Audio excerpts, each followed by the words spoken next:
Welcome to East Tennessee and Kingsport as we welcome you for Appalachian Athletic Conference Tournament Basketball to Kingsport and inside of the Meadowview Marriott Conference Resort and Convention Center. We are driving underway right now with this one between Tennessee Wesleyan and Johnson in what promises to be a really exciting next edition of the tournament. Guys, what a good game we've got underway. For sure, great game on our hands. We had one of our few upsets of the week with Tennessee Wesleyan overcoming the second-seeded CIU Rams. Now Cinderella trying to get that other glass slipper on their foot with another upset. Yeah, I think this is a real battle between the offenses of both teams. We spoke about Ty Runyon, Charles Neverton, and Rashawn Hampton of Tennessee Wesleyan. They've sort of fired them into this position, but Johnson aren't going to be easy. Johnson beat them last time out. This off the mark, so we remain scoreless early. Yeah, Johnson really had a pretty dominant win yesterday in their game against Montreat, 71-50. This is short. They were able to impose their will inside. Jacoby Strozier got going from that mid-range area, pretty much cruise control the entire way. This is not short, my goodness, 2-0. Yeah, Tennessee Wesleyan, meanwhile, they look hot. They're clicking on all cylinders. In particular, that backcourt, Rashawn Hampton, Ty Runyon, and Charles Neverton leading the way for them in their upset win over Columbia International. The Johnsons have got some stars for themselves, that's for sure. Livingston Cross, Mason Lockhart, Davon Cottle, and then we spoke about Jamar Brown, who's excellent, but stats don't support him too much. He's one of those players that it's almost a litmus test of if you rate him, you know ball. Absolutely, absolutely. That's a great way to put it. The ultimate eye test guy. You see Mason Lockhart trying to force his way inside and does. That's going to be an interesting matchup. Mason Lockhart's been one of the best bigs in the AAC for the second consecutive season. Guardado, good in his own right. We'll see what he can do trying to match up against him. Yeah, I wouldn't be surprised if we see Guardado take have more of a role today as he has done in other games. Lockhart, you need someone big, you need someone physical. He sort of struggled a little bit against Dylan Barnwell yesterday, but I mean, he struggled and he still won and got about 13 points, so. This goes, splashed home, a beautiful ball. Yeah, how high are our standards for Mason Lockhart when we can say a 13-10 double-double is a game for him? Yeah, he's just one of those players. He'd have had a right to be expecting conference awards, and people were saying AAC Player of the Year, but as we've just seen earlier on, Bradley Bunch showing why he won that award. Runyon goes to the line. Ty's been really good this season at the charity stripe, shooting 75% as he gets the first.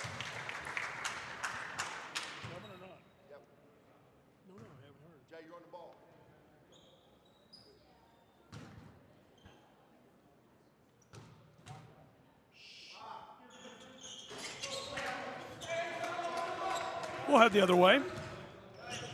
Ty Runyon's a player that I'm a big fan of. He always seems to get involved in the big moments. They've had two very big wins, very big games. You need your best players to turn up. He's shown his experience. Grabbed down inside, couldn't escape. Yeah, the thing about that for Ty Runyon, statistically from a per game standpoint, may not jump out at you. Around 8 points per game, about 2 or 3 rebounds, 2 or 3 assists. Solid all-around numbers, but in big matchups against the best teams, he really explodes for this Bulldog group. Yeah, he's really turning it on in Kingsport, Tennessee. Not that time, though. Yeah, we saw him there going for that three. He's about a 24% three-point shooter. He did knock one down yesterday, so a little bit of confidence maybe building in him. That'll be something to watch out for. But, I mean, that's the end of the floor where he really just gets after it defensively.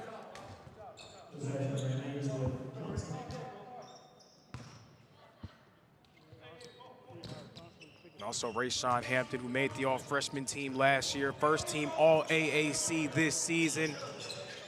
He's had a great week so far here in Kingsport. Yeah, he's been the one that's really spearheaded the Bulldog attack. Obviously, he's had help from Neverton and Runyon, but he's been the one that has taken the ball, drove and made it his game, really. Yeah, I like his game. I like the way that he plays, sort of a nice bop to him. Reminds me of a New York City point guard. Can get that razzle-dazzle, but also makes the right play. You know, I'm glad that you brought that up. I was just talking to Niall Leveretter, as this one is short from three, about how players are so different based on where they're from in basketball. Football guys, you see that a little bit. There's pipelines, right? Like, oh, if you need a good quarterback, you could check Florida or Michigan or Texas or Ohio. Or if you need a lineman, you know where there's a well of those guys. In basketball, there's not really a pipeline, as he's got a pipeline down through the twine. JJ getting aerial. It's just interesting that you can expect what a player is going to develop like based on where they're from. Yeah, and that's why when I saw the way that Hampton played at first, I'm like, man, is he from up north? Yeah. He just kind of had that unique bop to him, you know what I mean? Yeah, just sort of like that artistry, sort of point guard type. It's wild that I know exactly what you mean. I didn't know they were making those kind of players out in Winchester, Kentucky. Now we do. Lockhart. In a three-point game, Tennessee Wesleyan's Bulldogs out ahead. Flip through to the backside and off the window. This goes for Livingston Cross. Livingston Cross has had a nice season. The Union Commonwealth transfers come right in and been a force for them on both ends of the floor. Runyon going to work as this rattles and drops into the twine. 9-6 as Ty already up to 3 points. And Frank, you spoke about it yesterday. A lot of these seniors understanding this could be some of the last times that they play basketball, how they try to play some of their best ball. They don't want to go home for good. Yeah, we've got quite a few seniors today. We spoke to Livingston Cross Johnson. He was talking about how he does not want to end his career. He wants to carry on. He doesn't want this to be the end. Good three ball from Charles Neverton, who gets that to go. It's 11-6. Yeah, Rayshawn Hampton and Ty Runyon really led the way for them yesterday, but Charles Neverton can get going at a moment's notice for them, one of the best shooters in the conference. Another one comes off the heel of the iron. That wasn't a three ball a moment ago, by the way, a long two. There's something quite nice about how obviously you have your stars in Hampton, but you've also got players. It's such a strong attack overall. You've got your Runyons, your Nevertons, Guardado's obviously going to be involved. JJ Rucker, he's been excellent. The five on the floor right now for Tennessee Wesleyan: Hampton, Runyon, Neverton, Ruckert, and Guardado. As this is kissed home by Guardado, he's got 4 points. For the Royals, it's Lockhart, Edie, Cottle, Cross, and Patterson rounding out the five on the floor. Tennessee Wesleyan came into this bracket as the 7 seed, but the way that they've been playing, they are playing with a ton of confidence. You cannot tell that they were not one of the favorites coming in. Absolutely not. Lockhart gets it to go all alone down inside. Big man banging. Yeah, like clockwork, when you start trailing, you get the ball in the hands of your best player and allow him to go to work.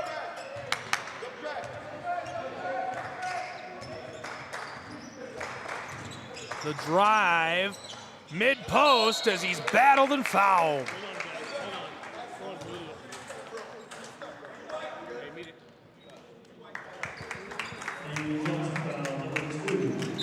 So the foul going against Johnson's Royals, Garrison Edie, as we're going to take a look at a couple bits of housekeeping. Moments ago, we met the team that will be facing the winner of this game in the final. So let's start there, guys. This is our bracket, and it's not updated. I didn't get time to do that, but once it gets on screen, you'll see what I'm talking about as far as the top game in the semifinal that are Pikeville and Union Commonwealth. Pikeville was the winner of that game. Yeah, Pikeville did win that game. Union gave them everything that they could handle, but that U-Pike offense, they just continue to come at you in waves.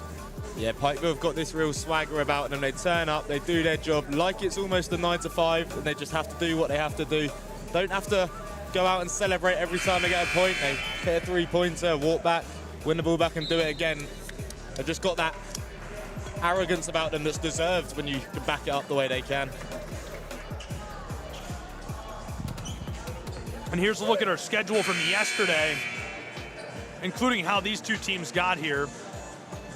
Johnson with a big win against Montreat, punching their ticket. Tennessee Wesleyan besting CIU.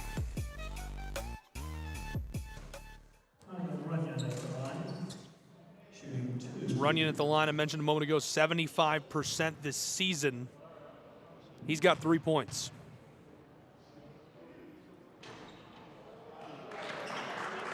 Also entering into the game for Guardado is going to be their backup big, Corey Marshall.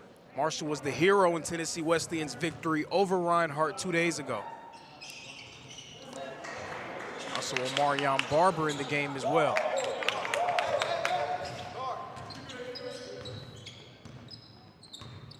You just get that feeling when you watch Tennessee Wesleyan, when you see the makeup of their team.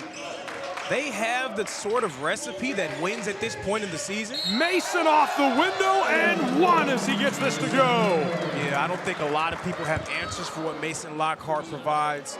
Corey Marshall giving up some size down there.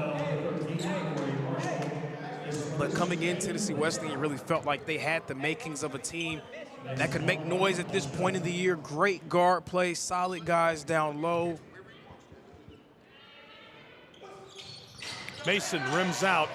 13-10 TWU. He's got 8 points already. Yeah, he's already getting going. 13-10, struggled by his standards, I guess, against Dylan Barnwell yesterday. I agree with that. I don't just agree with that, I like the way you put it, by his standards. Yeah, I mean, the standard's so high for him that we're sniffing at 13-10, like you could just get out of bed and get that. Right. This is going to roll over the top as we do get the whistle. Yeah, I'm sure he wasn't too bothered. 13-10, and they won. Made it to the next one. That's ultimately the most important thing about tournament players. As long as the team wins, who really cares? Yeah, I'm a firm believer in that. I mean, nothing else matters if you can find a way to win. Absolutely nothing else. I think having fun matters. You gotta have a little bit of fun. Win, lose, or draw. Let's have some fun. Every time I've ever heard that before a game, I lost that game. Yeah, I knew he was going to say, just go out there and have fun. That's basically my coach telling me I don't have a chance. I think it's easier when you sit in the press box to have fun whether or not the team wins. I'm not invested, like I never went to these schools, you know what I mean? It's a lot easier for me to sit up here and be like, you just gotta have fun. 13-10, 8 minutes gone as the hook shot is weak. This is a continuation of a tournament-long debate between Lorenzo Frank and I. As this goes, Tennessee Wesleyan, we're within one between the Royals and Bulldogs of whether or not you can have fun without winning, and I obviously am saying yes. I like the debate, though. I want to keep it, like I want to stoke that fire early today. Well, as a winner. He says, well, as a winner. Down the baseline, disrupted, and here come the Royals. You also said that even if you were losing, you'd still be dancing on the sidelines. No, I wouldn't be dancing on the sideline. I said I'll keep that same energy. If I have a certain energy when I'm winning, I got to keep it when I'm losing. Lockhart with a nifty move, can't knock it down. Neverton off the window in response. Charles has 4 points, and Tennessee Wesleyan nursing that lead. Yeah, the tempo's starting to pick up in this game. Both teams settling in. Tennessee Wesleyan, they may have to devote some more attention to slowing down big number 1 Mason Lockhart. That's a tough matchup for Marshall.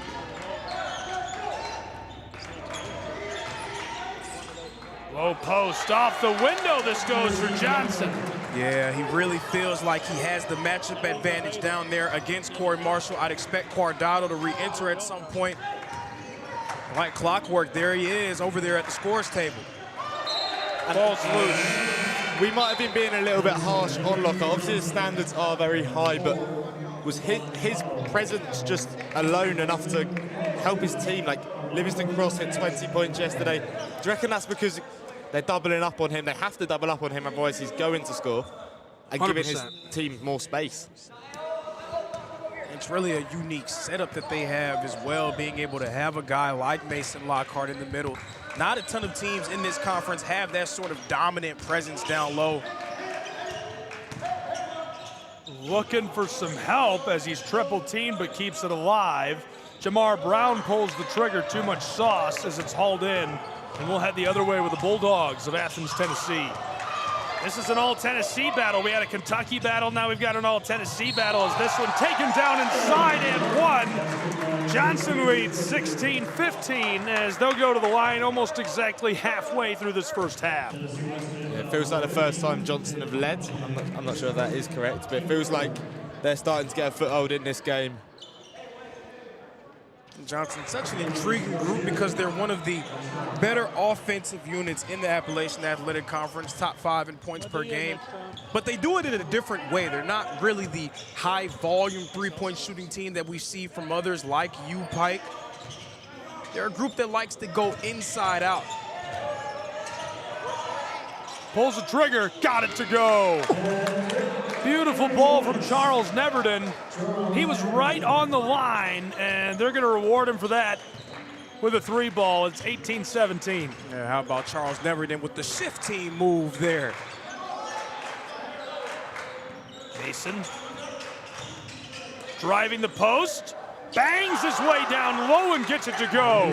Big man, big play. He's got 12 points already, on pace to score 48. And boy, that was great defense by Guardado. Hands straight up, he challenged him, bumped him on the block, but Mason Lockhart will not be denied right now. He is failing it. And the little celebration in Guardado's face afterwards as well. Off the window, won't drop. TWU puts it back. Good look for Aaron Lane, who adds to their scoring total. It's 20-19, a 1-point game. Yeah, so at some point, maybe devoting some attention to Mason Lockhart. See if you can shrink the floor against him a little bit. Again, Johnson, not a high-volume three-point shooting team. See if they can hit some of those shots from long range. The entry to him again, out front, pinballed off the front, and it rolls down the floor as Tennessee Wesleyan wants the basketball and they'll get it. Wesleyan have done well at really eliminating a lot of the other threats, but they haven't been able to eliminate the main threat of Lockhart. Cross is on 4, Strozier on 3. Cottle yet to get anything, but obviously when Lockhart's doing what he's doing, they need to find a way to stop him first.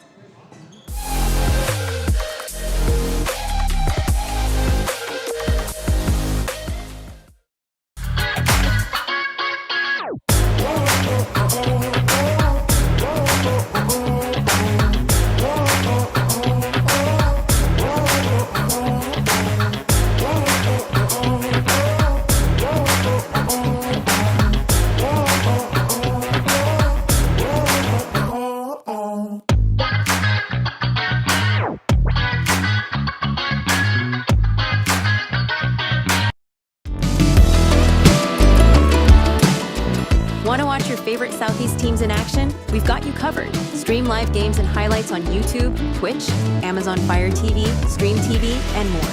For all the details, visit our How to Watch page at sesnsports.com. It's your one-stop guide to catching every play, every time, wherever you are. The Southeast Sports Network, bringing the game to you anytime, anywhere.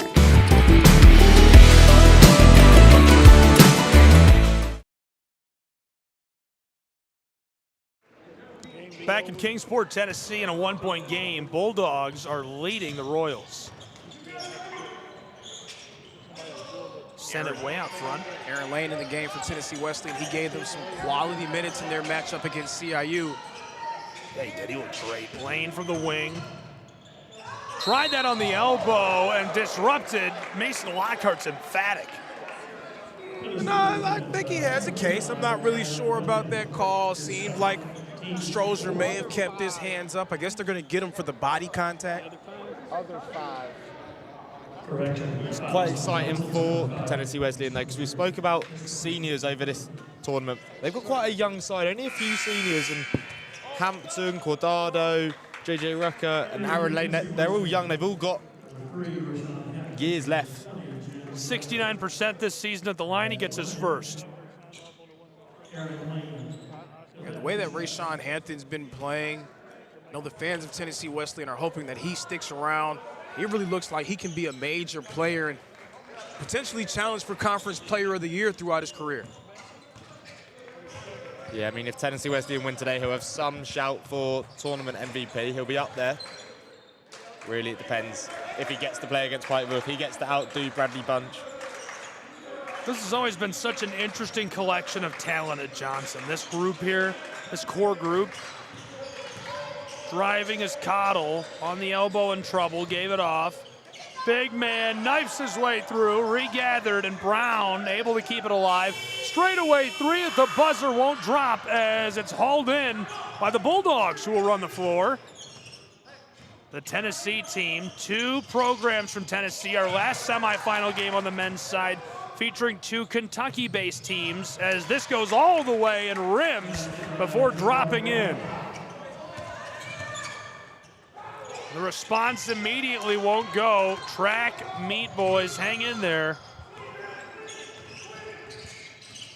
Now we'll get some stoppage. The way Lockhart has it rolling, I'm thinking they're going to give it to him again. Mason has 14 points as he rolls this over the front of the iron. Yeah, right at the front of the rim.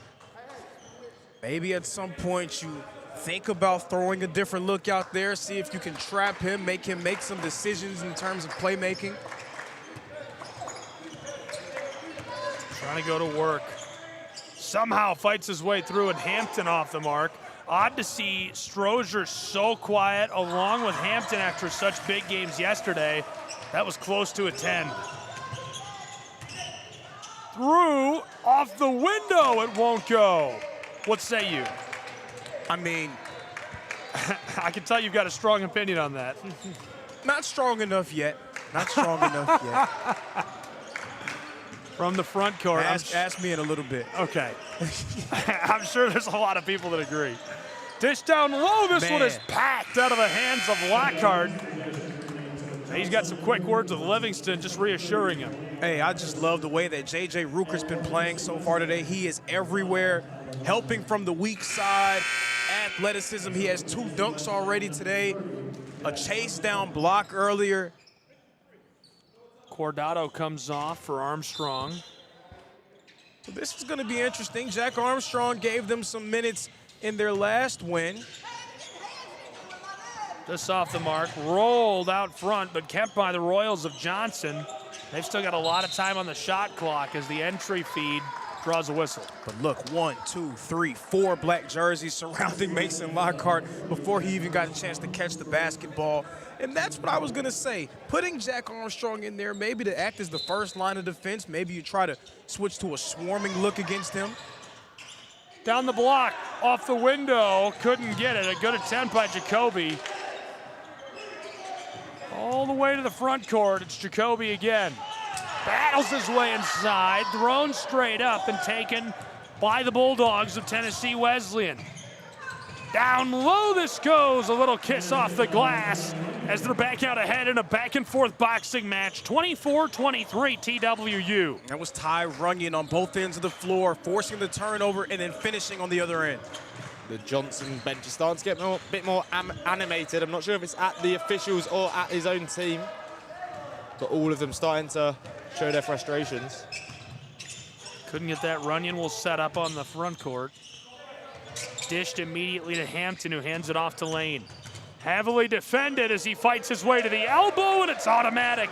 Lane's got 6 points as he shoots it in the eye of Tucker Patterson. The great part about conference tournament time, it may not always be the ones that you would expect, but Aaron Lane is turning into a real player for this Tennessee Wesleyan rotation.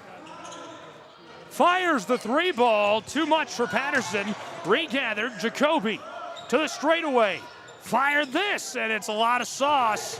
Patterson to the back door, big man Lockhart.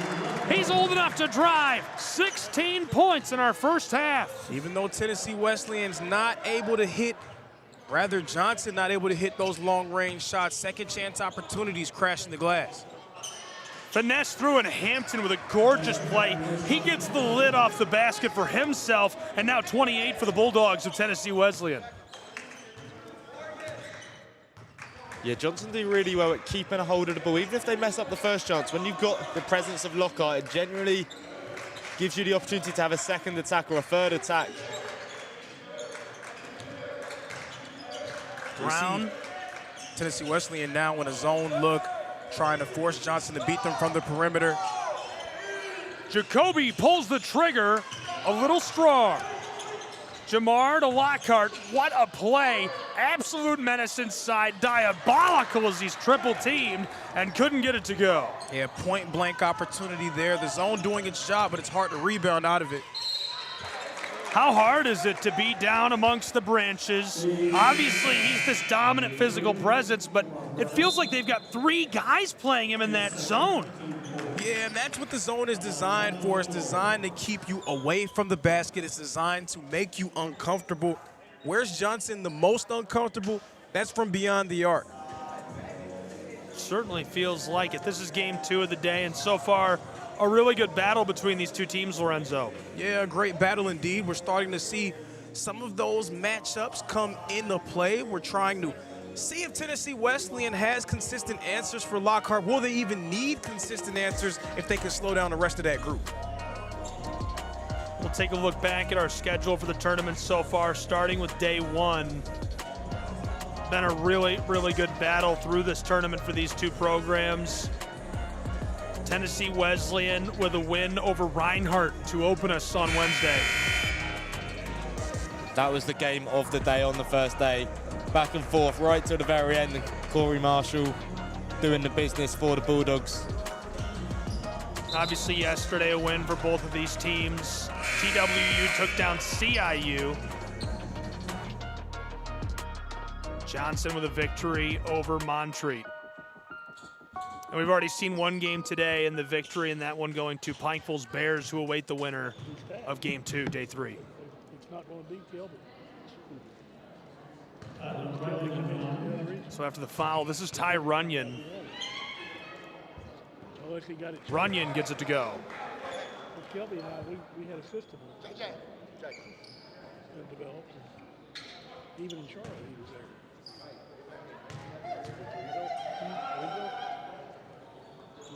The opera look is distracting. That was good. Distracting for me. I've not heard the opera done, and she really came through with a sea guttle. I don't believe Mason Lockhart has taken a break so far in this game.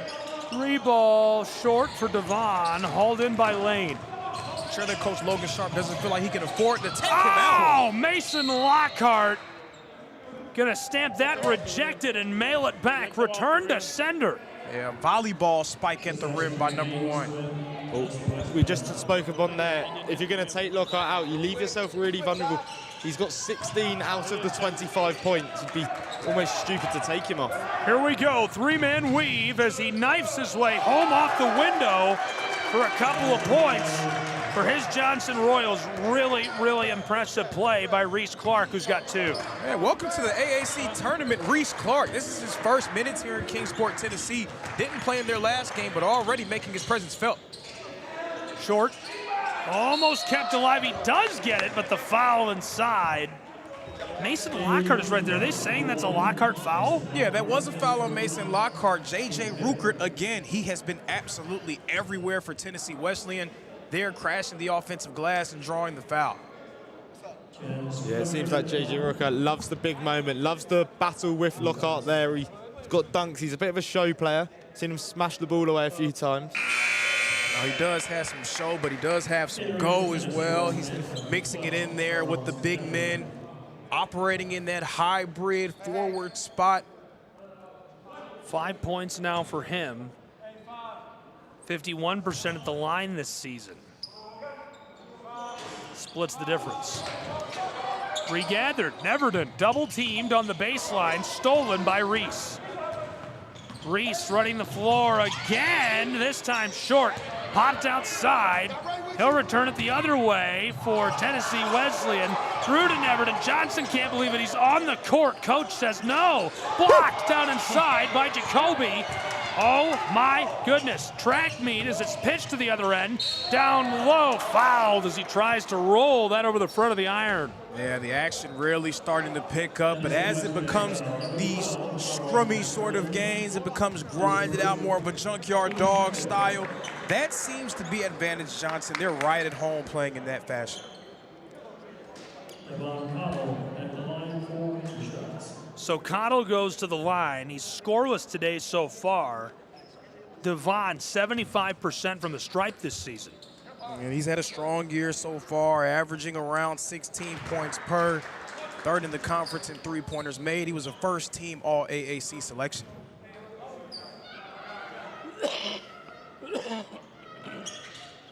Cottle gets that to go. What was that? There's some good cheering from the crowd today. Some of the noises they're making. I'm all for it. It's working on me. I'm extremely distracted. Runyon flipped it back to the wing. Neverton manages to get around Reese. The layup off the mark, trying to put it back. Lockhart fighting for his life on the baseline. Too many players in there, and the foul as he goes up after the ball. Yeah, and I can't help but continue to rave about the way that J.J. Ruckert has been playing. Again, creating another opportunity, getting down there, tipping the ball in the air, second and third chance looks for Tennessee Wesleyan. We've been saying all tournament, it's players you don't expect to step up, and I feel like we've not really said his name too much this week, and here he is when he needs to. Second foul in a row for Mason Lockhart as Neverton hits the heel of the iron. Nah, they're going to get Reese Clark for that one instead of Neverton. Or Lockhart, rather. That tracks. He must have done something I couldn't see from up here. I was confused about that being Lockhart. I'm like, oh, that looked good to me. There's about 100 bodies in there, weren't there? Reese will run the floor through the front court in what has been a really good one so far. 32-29 Dogs in our final 2 minutes of the first half. Wants to pull the trigger. Reese down along the block. Fighting Livingston Cross finds his way inside. Tennessee Wesleyan so far shooting the lights out. He'll go to the line for an and one. Free throws 50% for Johnson as they're 3 of 6. 13 of 36 from the floor. That's just 36%, but Tennessee Wesleyan almost 47 at 12 of 26. They're 7 of 12 from the line. Yeah, the big difference in that Johnson has taken 11 more free field goal attempts than Tennessee Wesleyan, just more bites at the apple. That's keeping them in the ball game. They crash the offensive glass and force turnovers very well. We're tied for the first time at 32. 90 seconds to play in our first half. Runyon, washing machine off the glass, no. It's really interesting to see the different contrasting styles between this game and the game earlier on. There was threes galore from Pikeville. Union were doing it too. There's been one in this entire game. Drives, fights his way to the low block and fouled inside.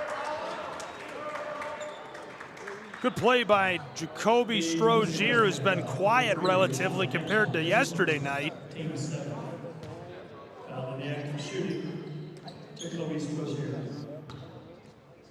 Yeah, that contrast in style is very real. Much different game today. Talk about a Johnson team that really emphasizes getting into the paint. They want to try to dominate down low. And then Tennessee Wesleyan, a group that's towards the bottom half of the conference in assists. They have a lot of players that can get their own in one-on-one isolation situations. But defensively, could we not see Wesleyan almost overemphasize sitting in, force them to take the threes? You know, basketball players' egos, if they see that much space, they're going to. Three ball goes from outside for Rashawn Hampton. He's got 5 points. It's 35-34 as Tennessee Wesleyan jumps out ahead again. 35 seconds left in the half. Yeah, I think they're trying to force Johnson to shoot the ball, but Johnson, they're forcing their way inside. Lockhart, what a menace down inside as he gets that to go. Unreal play as he's up to 18 points and can now legally vote. Wow, that's crazy. But Johnson, again, making a concerted effort to continue to attack the paint. They will not be deterred from getting all the way inside. The drive, Hampton, just a moment ago, got a couple. Woo! The layup rattles out on him. A good look, just couldn't finish it. And as the buzzer sounds, this goes wide and takes us to the halftime break after a thrilling first half of battle between these two programs, guys. Back and forth, back and forth. I mentioned the shooting percentages a moment ago. quick breakdown what we saw in this first half and where we're headed. We see Johnson, they're going to stay committed to their style of basketball. Mason Lockhart leading the way, dominating down low. We'll see if Tennessee Wesleyan can find a way to slow him down and get the ball out of his hands. Yeah, this is really the Mason Lockhart show. Half of the points for his team, and he's been on fire since the start. Livingston Cross starting to come to the show, Strozier a bit as well, but this has been all about Mason Lockhart in this first period. We're headed to the second half, 36-35. Johnson Royals, Lockhart with 18 points after 20 minutes in Kingsport.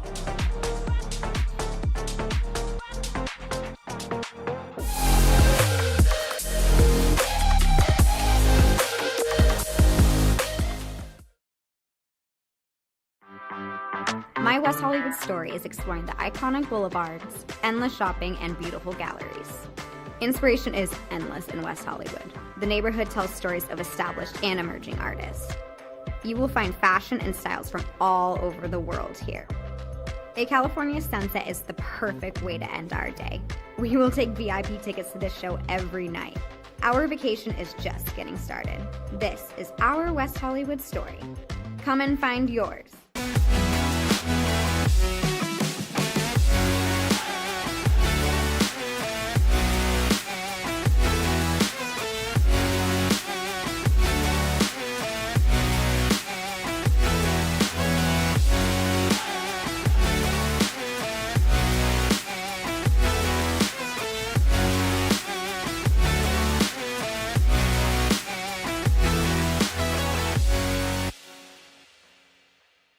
LA Galaxy belongs on the best surfaces. Whether you're the best player or the best fan, every goal, every tackle, every last-second battle, it all requires precision, performance, and passion. The LA Galaxy trust AstroTurf to provide the best surfaces, because champions deserve the best. AstroTurf, the official synthetic turf and hybrid field building partner of the LA Galaxy. My dad was a farmer. And when I saw him on a horse, the guy was bigger than life. One of the things that he had a hard time doing was showing the emotion. Maybe it was because the way he was raised, or believing that men provide and they don't struggle. But we all struggle. I want to show emotion to my kids. I want them to know when I'm happy, I want them to know when I'm sad, and I want them to see me working through things. The biggest reward I get from being a dad is watching my kids accomplish a goal, watching them light up. Nothing brings a bigger smile to my face. So I make my kids a priority. Whether it's hitting a baseball, a dance rehearsal, you name it, I'm there. They're gonna remember that they grew up loved. Be brave. Be there every day. And allow your kids to know that it's okay to struggle. That even dad doesn't know the answer sometimes, but we're gonna figure it out together. Firearms are the #1 cause of death among kids, but we know that healthcare workers can make a huge difference. This is why prevention is absolutely critical. It starts with listening to the community, leaning in on those conversations to better inform what is the approach that you want to take. You are the champions for change. You can be the catalyst for integrating firearm injury prevention strategies into your practice and really benefiting your community. Let's agree to agree that we all have a role to play in ending this crisis. In Major League Baseball, you could dream with no limits. You could become your hero, steal the show, or even start a new club.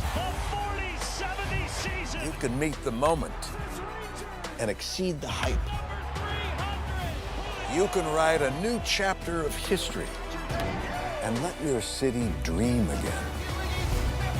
This season, anything can happen.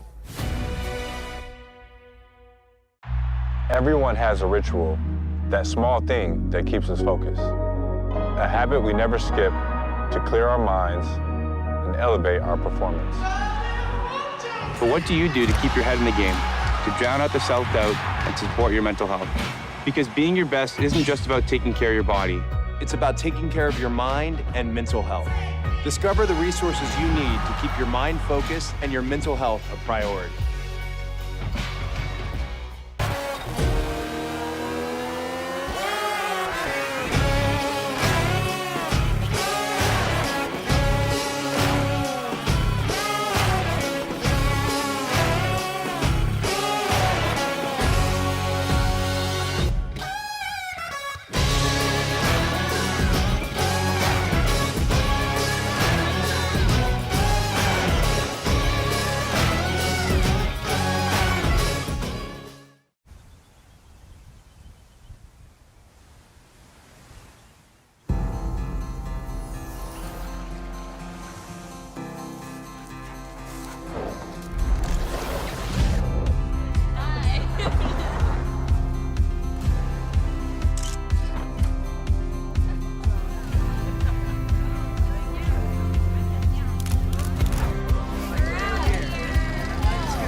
Our South Carolina story is told through love.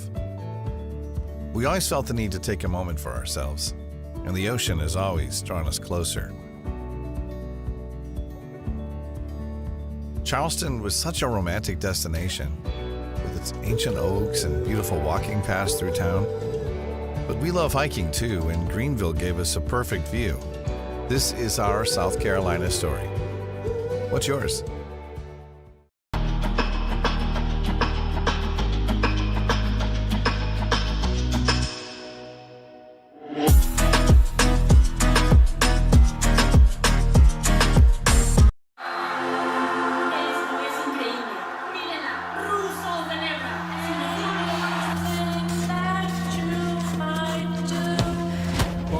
Brilliant again. She just...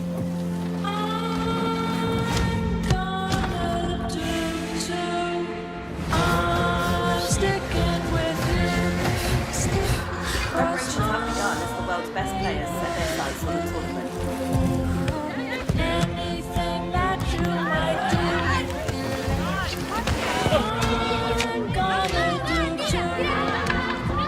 The atmosphere is building here in the stadium, particularly this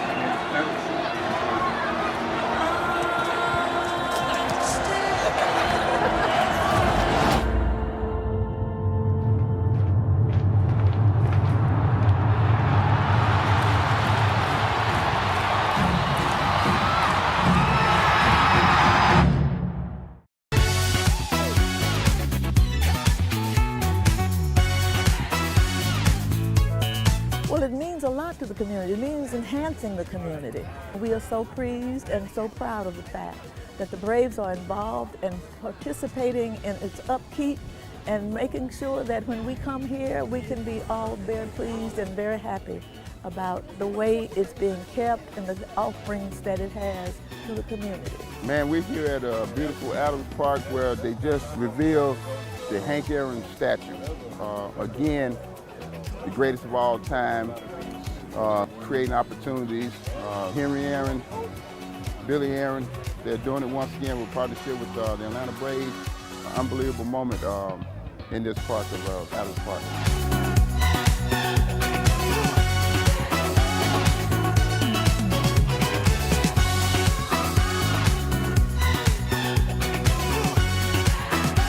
Big things for our kids, just to have the inspiration that, you know, maybe one day they can be the next Hank Aaron.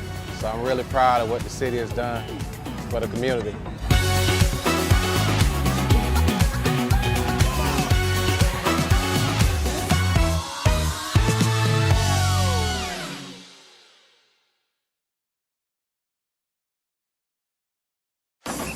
If you're buzzed and doing this to make yourself feel okay to drive, you're not okay to drive. Much in the air. So much in the air.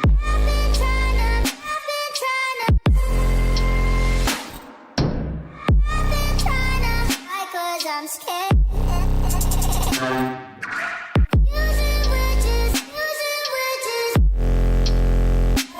Cause it doesn't mean so much in the air.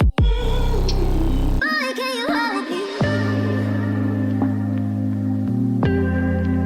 Boy, can you hold me? Boy, can you hold me? I wonder if you know that I want the best for you.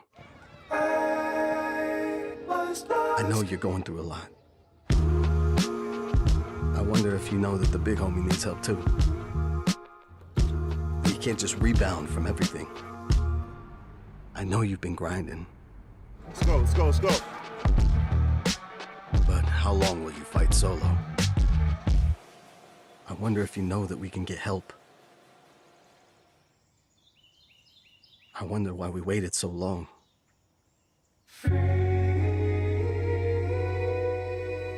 Not wondering anymore. Love, your mind. Let's see how far we can go.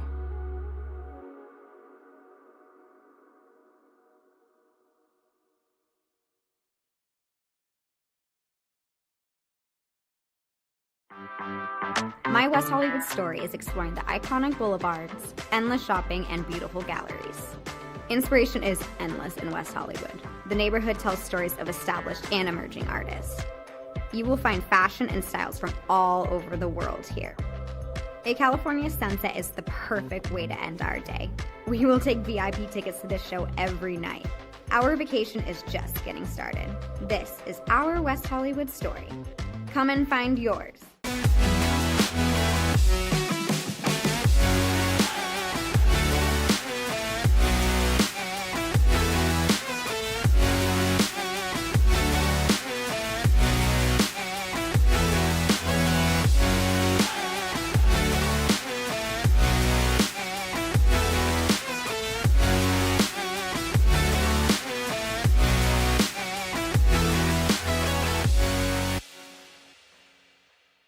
LA Galaxy belongs on the best surfaces.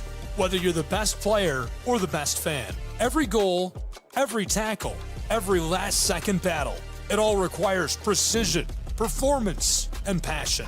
The LA Galaxy trust AstroTurf to provide the best surfaces, because champions deserve the best. AstroTurf, the official synthetic turf and hybrid field building partner of the LA Galaxy. My dad was a farmer. And when I saw him on a horse, the guy was bigger than life. One of the things that he had a hard time doing was showing the emotion. Maybe it was because the way he was raised, or believing that men provide and they don't struggle. But we all struggle.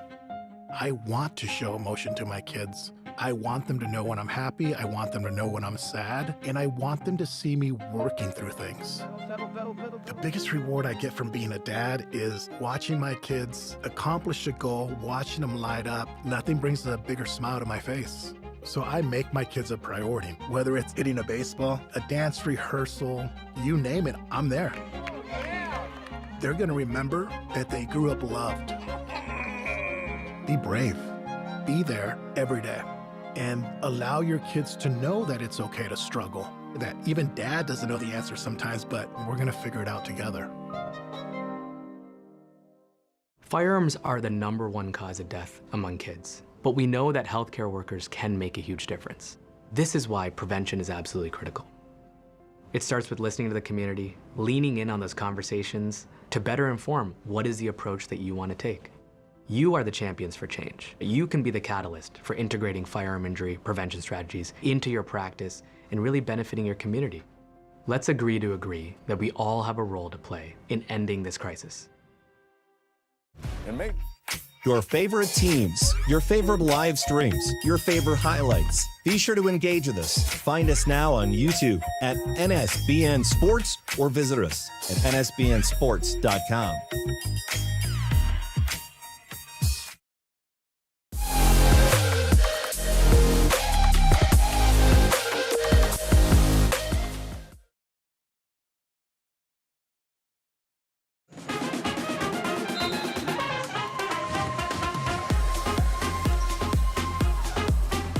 Back in Kingsport, Tennessee with college basketball on the Southeast Sports Network. Welcome into half number 2 between these guys. Ball pops out right away. Really, really exciting first half. Didn't think it could get more exciting than it has been, but obviously gonna be off to a hot start in just a moment.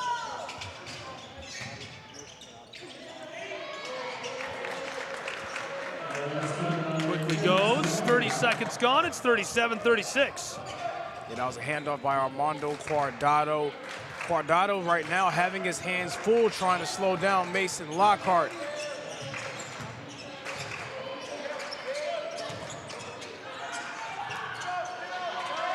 This is off the mark. Yeah, it's not a surprise to see J.J. Ruckert come in from the weak side trying to swarm Lockhart, make things a little bit harder on him. We'll see if Lockhart becomes more of a facilitator once Tennessee Wesleyan devotes more bodies to stopping. Free ball goes from downtown. It's Neverton. Yeah, it sort of felt like Charles Neverton was the one that led the way out of that backcourt. We've seen Rayshawn Hampton and Ty Runyon take turns. Well, now it's Neverton's turn to lead the way. Neverton's got 11 points. Lorenzo, do you feel like Mason Lockhart is getting enough touches of the ball? Absolutely. He's getting the ball almost every time down. The thing is, he needs someone else to step up for him. Johnson, they got to try to find a way to hit shots from the perimeter to loosen things up. Yeah, I'm sure the halftime team talk would have been all about stopping the ball into Mason Lockhart, almost encouraging them to shoot from distance and stop Lockhart doing his thing, lock him up. So I talked to 2 eliminated men's coaches during the halftime break, and they both told me they felt like Mason Lockhart is not getting the ball enough. Which is crazy. I don't disagree with you, though. I feel like he's getting the ball every other possession right now. So, I mean, he's taken 15 of their team's shots. He has half of his team's points. Of course, you can give him the ball more, but at the same time, you run the risk of completely hijacking your offense. Now, you can give him the ball and see if you can use him to open up others, but right now, the others aren't really hitting shots. Johnson so far 0 for 11 from 3. They weren't really a great three-point shooting team in the regular season, but they have players who are capable of knocking those shots down. They have to come up big for Johnson. Charles Neverton's got a dozen. Stolen away. He's up the floor and gets it to go. Automatic for Tennessee Wesleyan, who's got 43. This is critical for Tennessee Wesleyan now because pressure will be put on Johnson to try to shoot the ball more. Down low, slapped off the glass, put back in the foul. Well, one of the big differences between the two sides is the ability Tennessee Wesleyan have for lots of different point scorers. They've got lots of people chipping in. Neverton on 14. We know how good Hampton is. He's only on 5 now, but Runyon 7, Rucker 7. And then you look at Johnson, where if you can stop Mason Lockhart, you almost stop Johnson today. And normally that guy that they've had to be able to step in as that second scorer alongside Lockhart has been Devon Cottle. Devon Cottle's been that guy for them. Actually, their leading scorer during the regular season. So far, a struggle for him today, only 2 points. I think he's got to get going. He's the one that can break the defense down and finish.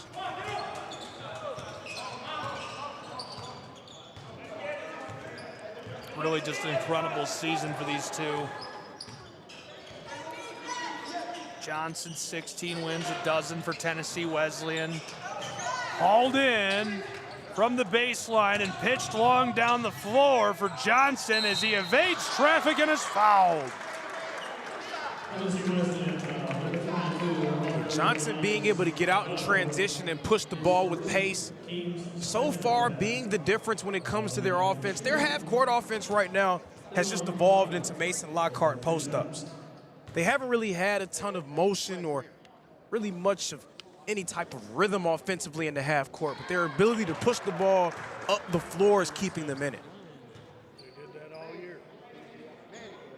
My coaches wasn't afraid to call extra timeouts. I knew they wouldn't go in. This goes at the line. 38.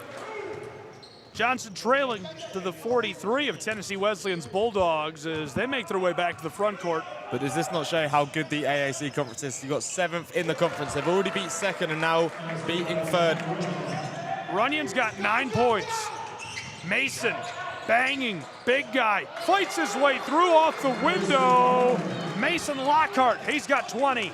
Yeah, playing with pace, not walking the ball up the floor. When you play with pace, get Lockhart an early post up. The defense is not able to set and devote extra attention to him. Inside and blown right away. We talked about the shooting percentages right before the break. Johnson cleaning it up just a touch. They've increased it by almost 2%. 37% from the floor, 18 of 43. Bulldogs, 17 of 34. That's 50%. And they're going to make it even better as Guardado hooks it in. What a shot as he's got 8 points. Yeah, going up against the normally stingy Lockhart in the post, but Guardado, a ton of length, finishing over the top. Reese, Jacoby. Look at the gap helped by Ty Runyon, helping off of Devon Cottle. Devon loses a pair. Open on the side of the floor and contested at the last moment. It's enough to disrupt him from Hampton. Johnson right now not enough perimeter scoring. Ball's off. It'll head the other way with the Johnson Royals. A 7-point advantage for Tennessee Wesleyan. They're looking good to start this second half of play. Started a little cold, but so far, after a 1-point game at the half, they've outscored the Royals 12-4. Yeah, they're devoting more attention to Mason Lockhart. We see the gap help from whoever is there coming from the weak side. Right now, Johnson, no one else able to make the defense pay. Yeah, whenever he's in and around the post, Wesleyan seem to be putting him almost in a sandwich, just stopping him from having the freedom that he had in the first half. Okay, here they've cleared out the side. We'll see what happens, and it's a hard double. Mason dished it to Cotto, who fires the three. Couldn't get it to go. Kept alive. Lockhart to the back door. Wing three, sidesteps a defender. A long two, pinballs out. Mason off the glass, gets it to go. 22. And being that he's such a great player, he's going to find ways to continue to be effective. One of the best rebounders in the conference, crashing the glass. Fires the long ball short, hauled in by the Royals, who trail by 5. Johnson has to try to operate quickly.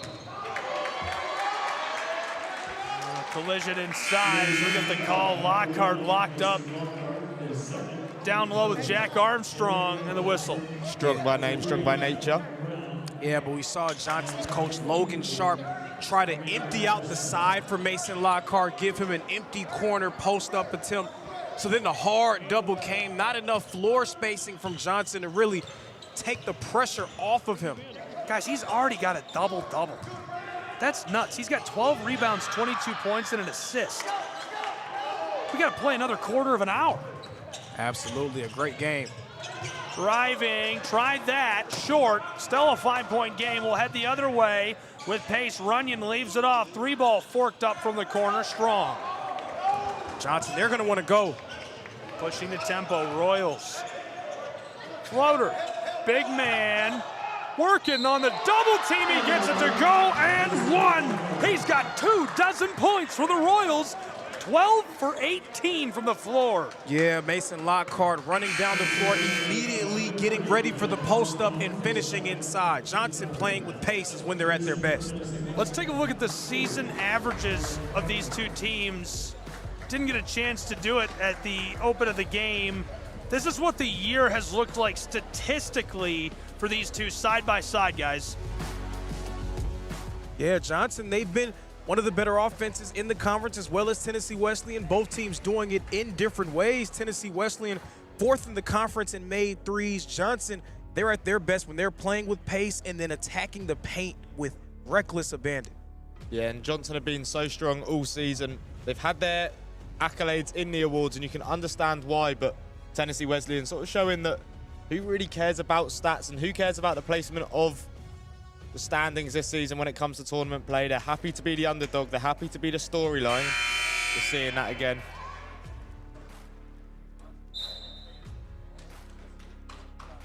And a quick look at our schedule from yesterday, including how these two got here. Tennessee Wesleyan, another big win. 3-point victory over the Rams of CIU. Sliding by, Johnson's Royals took down the Cavaliers of Montreat.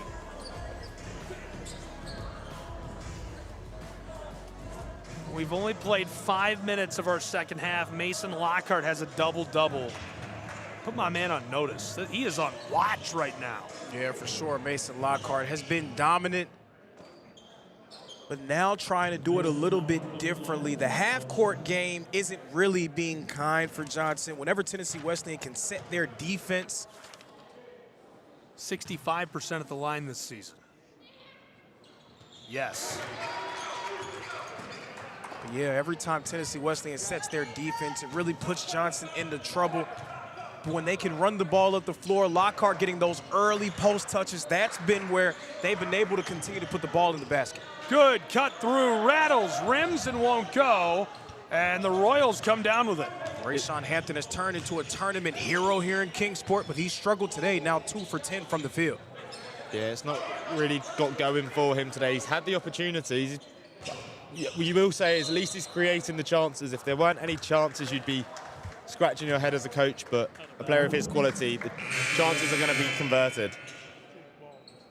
Patterson tried the end of the floor. 25 points for Mason Lockhart, who's got 13 rebounds. And I believe he's played every minute of the game thus far. Can't really recall the time that he sat out. No, yeah, you're right. He's been in every single second of the game to this point.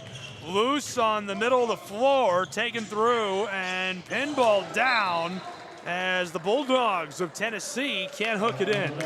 We'll see if Coach Logan Sharp maybe decides to put some different guys on the floor, see if he can loosen that floor up. Maybe a floor spacer like Garrison Eady can help them in this situation.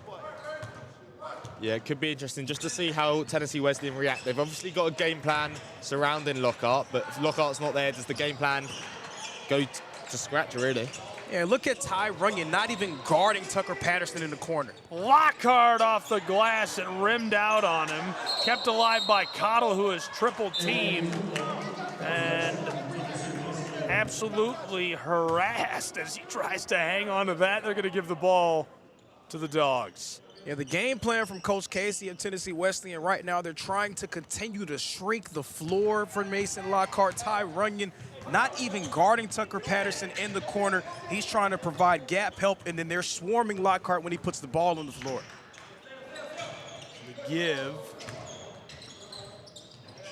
Guardado went across to Barber, and O'Mary in the foul. Well, back to Johnson offensively. The thing is, if they're going to be so prepared for Lockhart, and I mean, they're doing it and he's still scoring the points anyway, how long does it take until other Johnson attackers start to find their rhythm and all of a sudden they're going to be open? So that's going to be a question that will determine if Johnson can win the game. So Johnson not really, again, known for their long-range prowess, but in this game really not connecting from long range. With the way that Tennessee Wesleyan is playing defense, it's gap help, but it's not all the way with a hard double. They're hard doubling at times, but they're sitting right now in the gaps and then getting back out to them. Johnson's shooters are just not confident enough to make them pay. Dish to the cross, 3-ball strong. If the Royals are going to win this game, they're going to have to execute offensively, and Devon Cottle's going to have a big second half. Knifes his way through, rattles and won't drop, and pushed off over the baseline as it'll go with the Royals. That last missed three-pointer now moves the Royals to 0 for 13 from beyond the arc.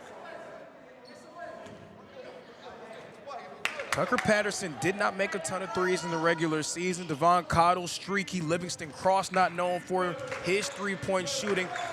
That's 3 defenders that they can put on Lockhart. Blocked inside, taken down 47-45, a dozen minutes to play in this Appalachian Athletic Conference Tournament semifinal. Good room inside, tries it, and pushed away from Guardado down low by Patterson. Yeah, we saw Lockhart go for the block. When he leaves his feet, he loses his seat. That allows Guardado to attack that offensive glass. Good couple of passes, Neverton out front, Runyon. Defended by Patterson on the wing. Drives from the front court, here's the orange, and it's blockered away, just touched enough. Down low as Lockhart gets another rebound. Yeah, the rejection from Tucker Patterson. He's showing his value there on the defensive side of the ball. I know he didn't get it there, but I really like when Ty Runyon decides it's timed. He finds his lane, he gets it, and he's always driving straight to the board. Nothing's going to stop him once he gets going. Look at the help. Patterson, 3-ball for Brown, just wide. Didn't have the touch on it he needed as the ball rolls over the end of the floor and into the hands of the Bulldogs, or paws, should I say. Yeah, you can tell Tennessee Wesleyan, they're okay with leaving a shooter open. They're not too much worried about that long-range shooting. It has completely left the Royals here in this game. Can't even imagine how frustrating it is for Coach Sharp. Just watching his team, I'm sure they would have practiced from those distance often, but not showing today. Good shot, couldn't get it to go, steps back on the wing. Tennessee Wesleyan, they're not really hitting their long-range shots either. Charles Neverton's hit a few, but just a threat. This bounces off for Tennessee Wesleyan. Fighting for the ball, Brown's got it, the double team as it's pushed off and will stay with Johnson. Neverton and Runyon all over him. 3 balls so far. Johnson has missed 13. They haven't got one to go. That would make all the difference in this game, as Tennessee Wesleyan is 3 of 8 from three-point range, 37%. From the floor, TWU is 40.9%, just shy of 41% in the game. Johnson is 34%. That's 18 of 53. 53 shots with 10 minutes to play is bananas. Yeah, they've shot 9 more shots at the rim. Yeah, they've shot 9 more shots at the rim. They're crashing the offensive glass more, 6 more offensive rebounds.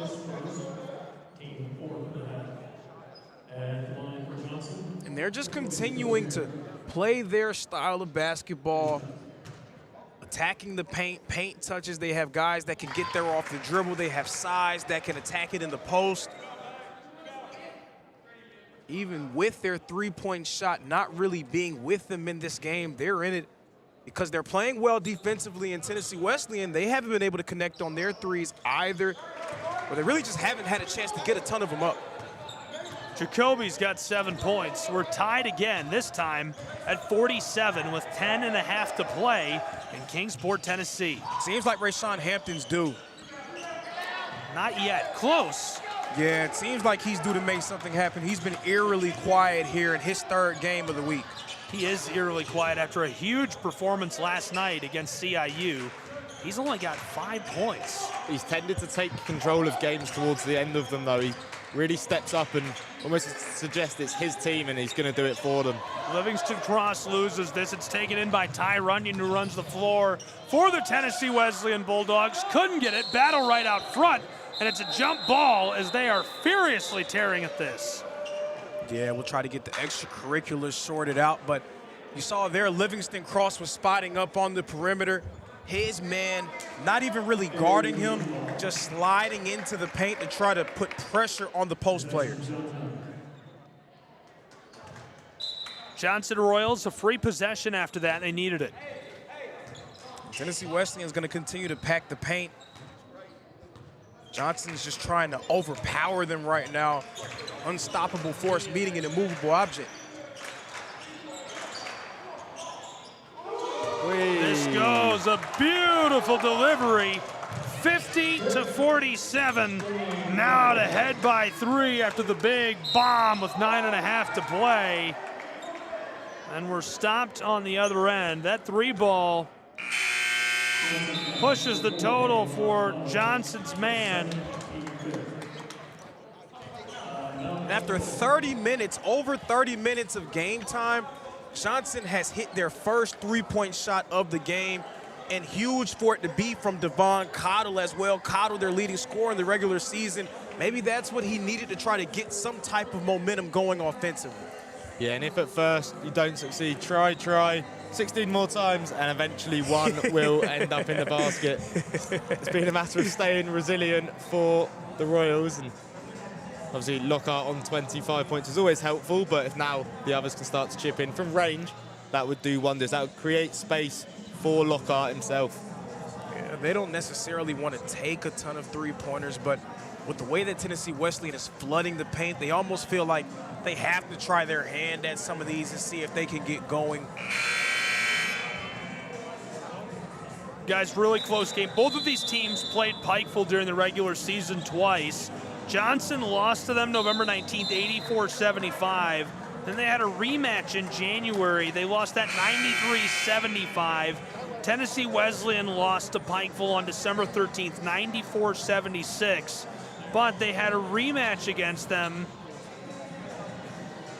on February 4th. They lost that 102-75. Yeah, it'll be interesting. We'll see which group. They both provide some interesting things in terms of their matchups. I feel like Tennessee Wesleyan has the guard play that can make that game interesting. They have Rayshawn Hampton that can attack it off the dribble, as well as Charles Neverton. Ty Runyon can make plays in those gaps. And then also Johnson is such a different type of team than U-Pike. U-Pike able to spread it around from 3. Johnson's going to want to pack the paint. So they both provide matchup problems for U-Pike. Yeah, I'd love to see Mason Lockhart against Iron Blevins. I think that'd be some matchup. Lockhart's probably got the physical edge, but Blevins is one of the most clever defenders we've seen. Lockhart alongside the block. Out front, 3 ball, too much. Hauled in by Brown. Cottle to Jacoby. Again on the wing, the same spot he just missed from. Jacoby gives it to Devon, who fires in the eye of Lane. Can't knock it down. Hauled in by the Bulldogs of Tennessee Wesleyan, who trail. Tennessee Wesleyan's on-ball defenders flying under those ball screens to try to pack the paint and keep Johnson at bay. Hampton gets this to go off the glass and one.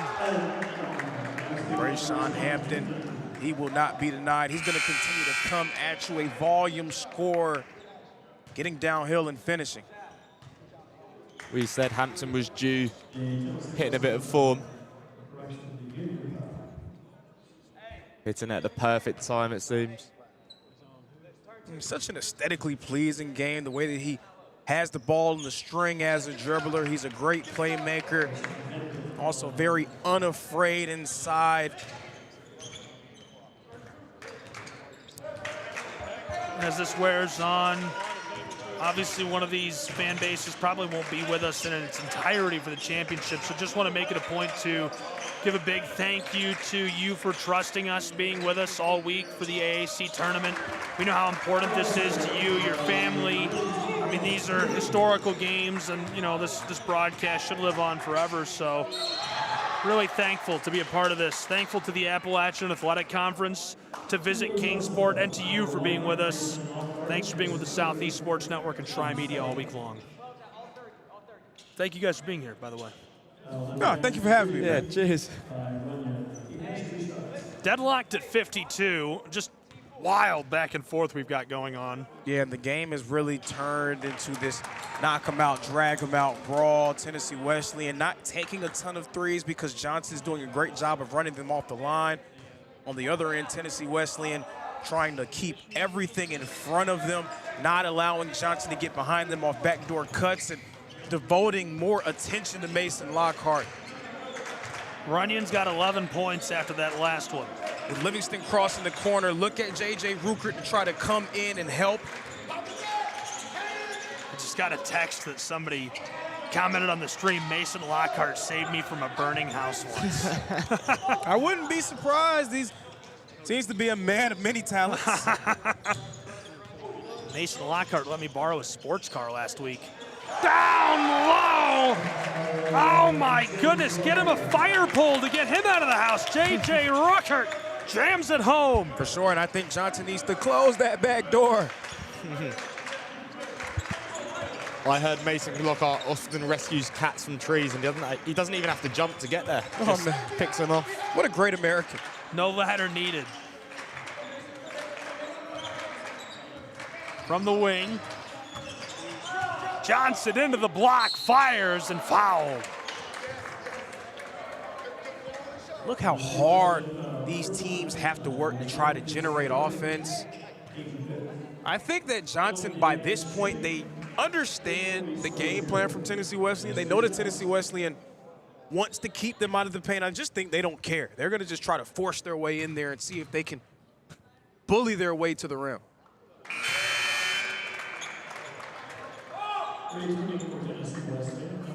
Two-point game, couple of changes coming. Hampton, Runyon, Ruckert, Cordado, Lane, the 5 on the floor before Lane comes off. Hampton, Runyon, both with 10. Neverton back into the game for Lane. He's got 14 points. Lockhart, Brown, Cottle, Strozier, and Cross, the 5 on the floor for Johnson. This is fed through to Cordado, who's got 8. Lockhart with 25 points. Jacoby with 9. Livingston Cross with 10. Yeah, that was a cross match on that possession. Lockhart ended up on Ruckert off the secondary break that freed up Cordado, who was being checked by the much smaller Rayshawn Hampton.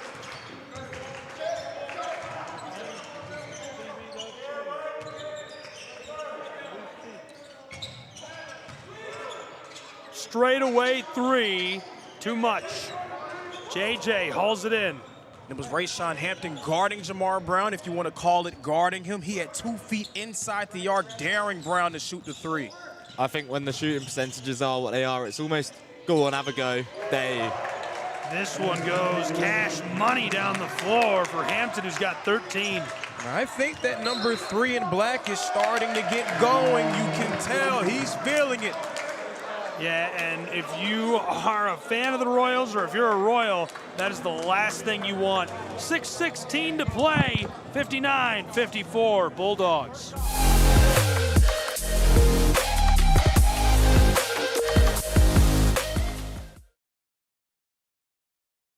Need a break? A break from the grind? The stress? We have just the place. A place where you can let your inner thrill Billy out. Bristol Motor Speedway, April 10th through the 12th for the NASCAR Food City 500 Triple Header Weekend. 3 days, 3 races, 2 night races, 1 epic weekend. Don't just take a break, race to it. Get your tickets, upgrades, and more now at BristolMotorspeedway.com. It's not just a race. It's Bristol, baby!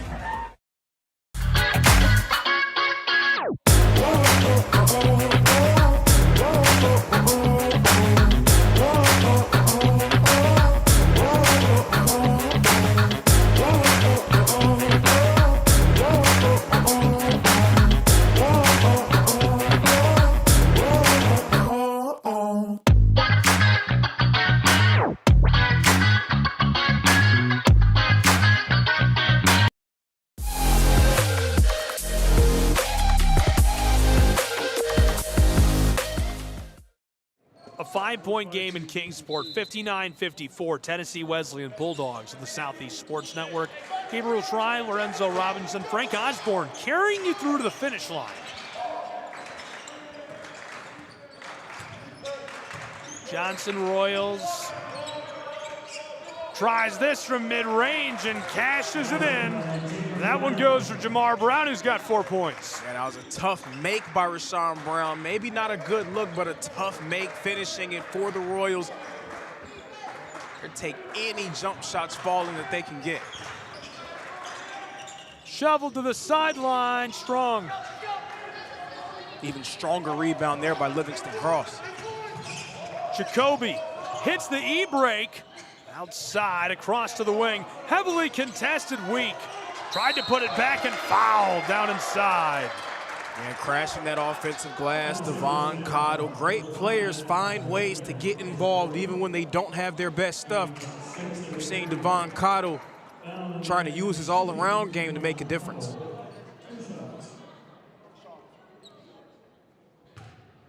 The Johnson Royals just haven't been the same this year. As the first goes at the line. Yeah, and I feel like a large part of that is the absence of Dallas Carball. Dallas Carball is that hybrid 3-4 wing player, provides them with floor spacing. He was their best jump shooter last season. He takes a ton of pressure off of Mason Lockhart with his ability to shoot from long range. Without having him on the floor, there's a question of who can provide that floor spacing on a consistent basis. That's been really the difference between them from last season to this season. Yeah, injuries have really plagued Johnson as a university as a whole. We spoke about the women's team yesterday having some of their key players out. That's a good point. 2 really great basketball programs, all missing superstar players. Flip down the floor for the Royals, Jacoby Strozier. Flight number 5, the runway's open and you are cleared for takeoff. He's got 11 points. Now I will say the Johnson Royals defensively, that's what's kept them in this ball game. And then they're making do by getting fast break looks. So much athleticism on their roster. Short, hauled in by the Royals, Johnson. And they want to try to run right here. Got a question for you both. If you're Pikeville and we can see them watching, who would you rather win this game? That's intense. That's controversial. I don't think they really care. Lockhart gets it to go. 27 points for numero uno. Now, My goodness. Yeah, what I can say is I don't think they really want to try to guard Mason Lockhart. I don't think anyone wants to try to deal with big number 1 in white. I heard that when Mason Lockhart isn't playing basketball, he wears thick rimmed glasses and works at a newspaper and goes by the name Clark Kent. Oh my goodness, man. 27 points is crazy. He's got 15 rebounds and an assist to go with it. That stat line would not be so shocking or impressive if there weren't 5 minutes left to go. Yeah, and if you see the way that Tennessee Wesleyan has altered their defense to try to slow him down, you would gain even more of an appreciation for the performance that we're seeing from Mason Lockhart here today. Just absolutely wild to this point to see how well he's done. It feels like he's just indomitable. If Johnson make it to the final, they're going to only have one man to thank because he has absolutely dragged them through this. And I'm sure Tennessee Wesleyan will have nightmares about the big man if they don't see this through. No kidding. Just a couple of minutes left to go. 4:19 left in the game. Shooting percentages have kind of evened out a little bit. So Johnson's closer to 40 at 36% now. 23 is 64. 64 shots from the floor, by the way. That's nuts. 52 shots on the floor for Tennessee Wesleyan. That's 42.5%. They're 57% from range. Or sorry, 30%, 57% at the line. Johnson is 70% at the line. So if this starts going back and forth on free throws, Johnson has the advantage. They're 14 of 20. Dogs are 12 of 21. Johnson has the advantage there. They also have 15 offensive rebounds to Tennessee Wesleyan 7. So that's where some of those extra looks at the rim have come from. Margin of error razor thin down the stretch. Down low, and this is headed with the Royals of Johnson with 4 minutes to play in Kingsport. Also got to give a shout out to those perimeter defenders for Johnson, Jamar Brown, Jacoby Strozier, Livingston Cross, as well as Devon Cottle doing a great job of slowing down this Tennessee Wesleyan backcourt that was so effective earlier in this tournament.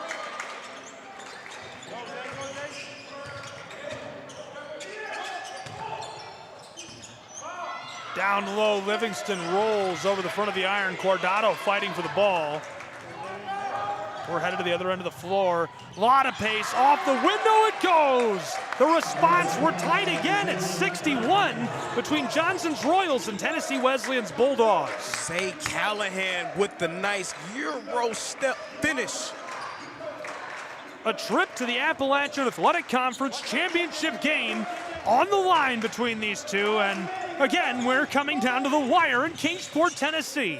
Look at J.J. Rookert helping out there on the weak side, ready to double team Lockhart if he goes into the post. Jacoby from the elbow bangs out on him.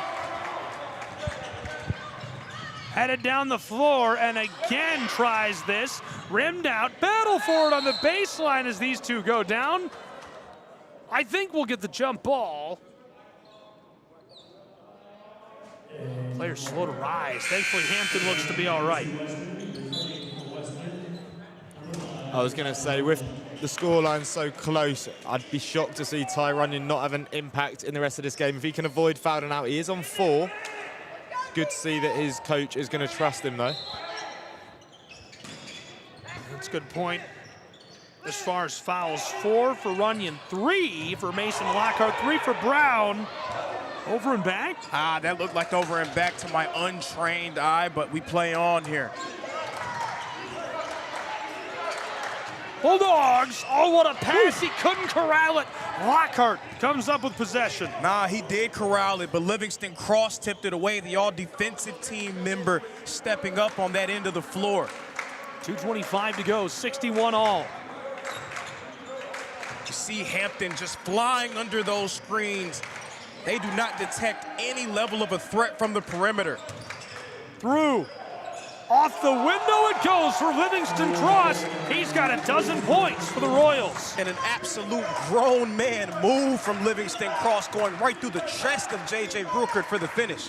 The 5 on the floor now for Tennessee Wesleyan. Hampton, Runyon, Neverton, Rookert, and Cordado. As Runyon runs the spin move to the mid-post and can't get it to rim in.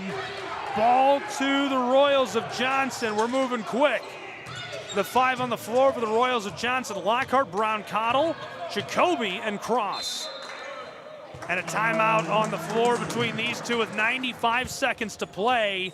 It's a 1-bucket game. Right now, the Royals are leading Tennessee Wesleyan in this late one. Is it ever not a dramatic one with Tennessee Wesleyan at conference tournament? They live for the drama. They live for giving us something to talk about. Wow, it's going to go right down to the wire here. And Johnson can be thankful. Mason Lockhart's dragged him through it, but other shooters starting to turn up to play now, Cross and Strozier. I mean, having a big man on 27's not bad. Yeah, Mason Lockhart's having a great game, but Livingston Cross now joining the party. He's had some nice finishes down low. Again, Johnson understands the game plan from Tennessee Wesleyan is to just try to keep them in front of them, but they're going straight through them, trying to knock that wall down with brute force. Trying to knock the wall down with brute force. I love it. The back and forth affair about to continue on. 63-61. I guess the other note would be, I mentioned the free throw percentage, 70% for Johnson today, 14 of 20. 57% for Tennessee Wesleyan, 12 of 21.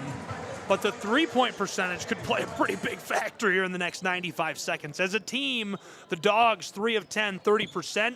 Johnson, 1 of 21 attempts. That's 4% for those of you at home. Yeah, 1 of 21, but still in the lead because of the way that they dominate down low. Livingston Cross and Mason Lockhart. Well, is it not written in the stars for Johnson to finally start firing them now and win the game based off of them? Yeah, wouldn't that be something? Jacoby from the elbow, rims out, hauled in by Guardado. Here we go, get ready for a track meet. Yeah, you got to get the ball in the hands of Rayshawn Hampton and allow him to go to work, operate out of that screen roll game. With the orange on the front court, distance side, free off the window, no. Mason Lockhart gets another rebound. So it was the screen roll game, but it was Charles Neverton running it. Guardado had a great look at the rim, but couldn't get the bunny to fall. Trapped. Yo-yos his way across the hardwood. Cross. Look at Rookert. Rookert is backpedaling. He's giving Cross a ton of room. Down the boardwalk to Mason, double team. Almost a triple team as he tries the hook shot off the mark. Still a two-point advantage. Tennessee Wesleyan has it. Hampton back away from the defenders. And he traveled. No? Nah, they're going to give Casey the timeout for Tennessee Wesleyan. A great timeout, kind of settle his team down. You don't want to have an unforced error. 26 seconds to go. This is the moment for Wesleyan. We've seen them step up in big moments all week. Wouldn't put it past them to do it once more. Yeah, and in particular, it's been Rayshawn Hampton more often than not stepping up in those big moments. He's so difficult to stop in that ball screen action because of his quickness. He's able to either take that screen and snake it, put the defender in jail, or he can reject the screen and really put the big man in a conundrum in a 2-on-1 situation. Tennessee Wesleyan hasn't really hit the three ball well, so we'll see if Johnson will help off of those shooters and maybe leave some of them open on the perimeter. It'll be up to one of those guards to make the right decision out of that action. Super, super close finish coming. 63-61, Johnson Royals. Tennessee Wesleyan needs a bucket or two quick. Can they get it? We're going to find out right now. So glad you're along for the ride. Gabriel Fry, Lorenzo Robinson, Frank Osborne, and a barn burner for those of you just joining us for the upset alert, the close game alert on the Southeast Sports Network.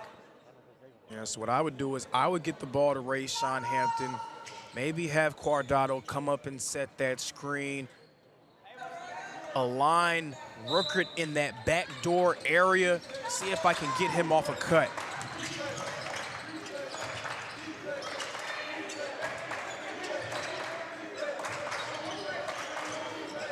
"15 seconds, drives the block. Hampton flips it up, couldn't get it. Pitched way back outside to the straightaway. He tries the same move and fouled with 7 seconds on the clock. Yeah, so that was the play that Johnson wanted. They were able to get the stop, but could not keep Tennessee Wesleyan off the glass. It's going to be Charles Neverton at the free throw line. We just said how important free throws would be. Charles Neverton, during the regular season, efficient at this line, 66.1% as this goes. The two biggest free throws of the game, two biggest free throws of the season coming up for Charles Neverton. He's 3 for 5 with 15 points.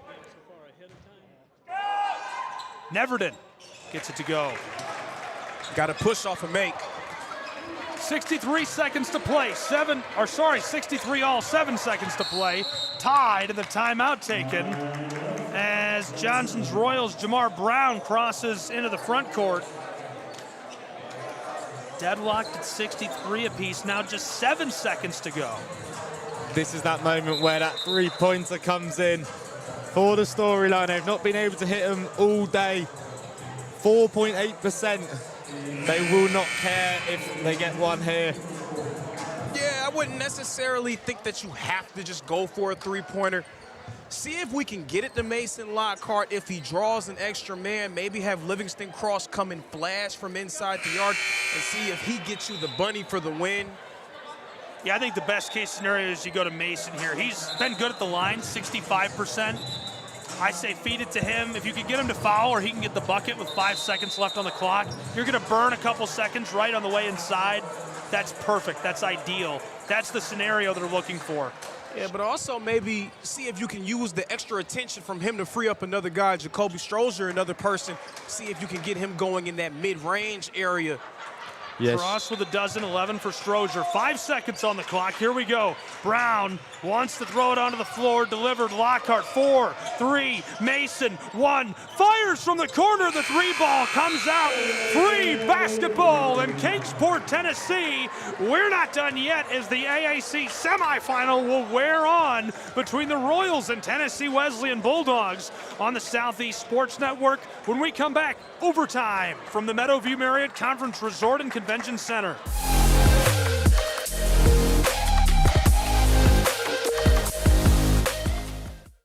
I wonder if you know that I want the best for you. I know you're going through a lot. I wonder if you know that the big homie needs help too. You can't just rebound from everything. I know you've been grinding. Let's go, let's go, let's go. But how long will you fight solo? I wonder if you know that we can get help. I wonder why we waited so long. I'm not wondering anymore. Love, your mind. Let's see how far we can go.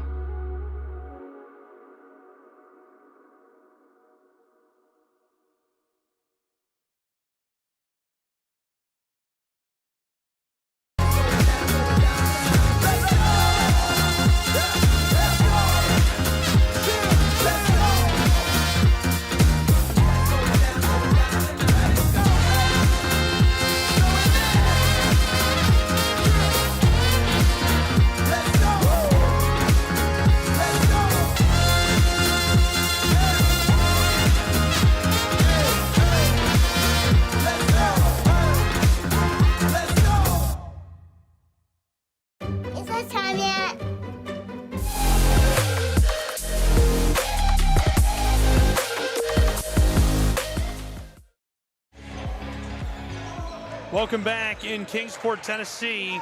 Overtime between Johnson and Tennessee Wesleyan in AAC play. A barn burner, obviously, as this rattles off and won't go. Oh, I think that one may have went off black. I'm a huge proponent of instant replay in NAI. I would have loved to see that one again. Is this not the ideal circumstance for Pikeville? Just limit the rest, put extra miles and legs. If they face Johnson and Lockhart, who's been in forever. This goes! Yeah, this is pretty ideal for you, Pike, watching these two teams just bludgeon each other en route to their matchup tomorrow. How about Quadrado taking advantage of the mismatch and finishing down low?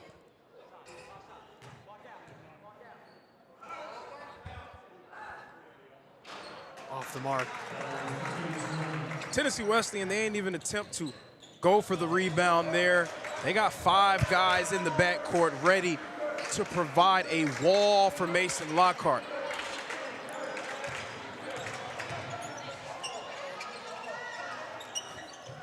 Off the glass, can't get it. Down to the other end of the floor.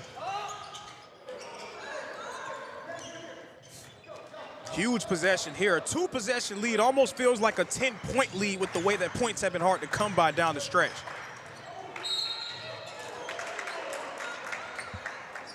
That was Rayshawn Hampton really just trying to go right through Jamar Brown, up and over him, taking him on the isolation.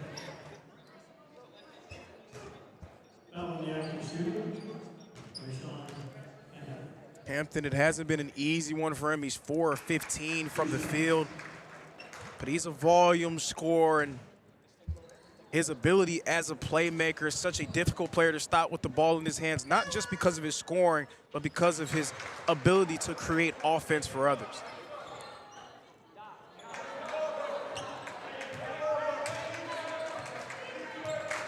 .353 to go in overtime. Called right away this time. Now trailing by 2 possessions, it becomes even more difficult to just say that we're going to feed the ball to our big man and give it to him, especially with the way that Tennessee Wesleyan is helping off of those guys on the perimeter. Can I just point out, Lockhart is on 4 fouls. That almost decides the game if he gets one more. Huge, huge. We saw that last night on the women's side with Molly Brown. Brian lost her, and it pretty much ended the game. Yeah, this would all but be decided if big number 1's out. He's been really their only source of consistent offense between him and Livingston Cross. This goes as well. 67-65, 3:45 to play. Cross is the only other guy shooting at or around average from the field. He's 5 for 10, now up to 14. That goes as well. Back and forth, a slugfest. Yeah, I love the decision going right at Lockhart. He has 4 fouls. He can't defend the way that he normally would. Guardado putting pressure on him. 3 minutes is a long time to play with 4 fouls on your jacket. Couldn't agree more. Guardado already up to 4 points in overtime as well. Fouled down inside. Livingston Cross just battling amongst those bodies. J.J. Rukert's trying to guard him. Guardado came over to help. Really attempting to force the issue.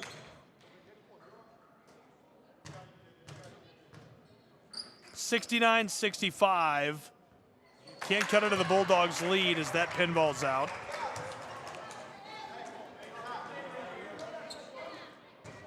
With Johnson's inability to shoot the ball from the perimeter, you can't afford to give up points at the free throw line. You got to take every point that you can get.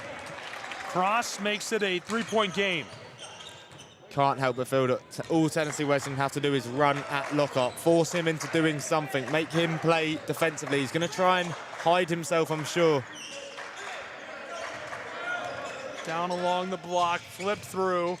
Mid-post, and the fouls, the sails over the baseline. Now we're kind of seeing the offensive attack really mirror each other on both sides. I think that Tennessee Wesleyan understands that Johnson, they don't possess a ton of perimeter shooting at this moment. Same on the other side, J.J. Rukert there just wanting to go right through Livingston Cross.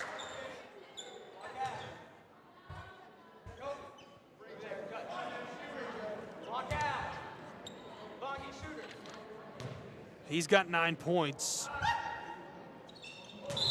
Wide. During the regular season, 51% at the line.